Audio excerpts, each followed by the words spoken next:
अगर आप चैनल पर पहली बार आए हैं तो अभी सब्सक्राइब करके बेल आइकॉन प्रेस करें और रहें बाखबर।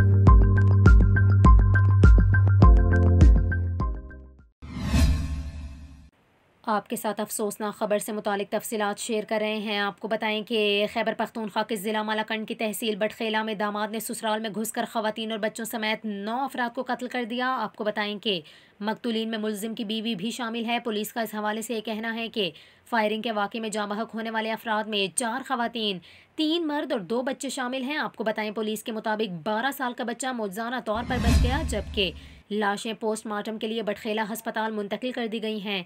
इसके साथ साथ आपको बताएं पुलिस के मुताबिक कत्ल किए गए तमाम अफराद अपने घर में सोए हुए थे कि मुलजिम ने घर में घुसकर फायरिंग करके इन्हें कत्ल कर दिया। पुलिस के मुताबिक मुलजिमान की गिरफ्तारी के लिए कार्रवाई शुरू कर दी गई है, जबकि पुलिस का ये भी कहना था कि मुलजिमान मकतूलीन के रिश्तेदार हैं और वाकया घरेलू तनाज़े पर पेश आया।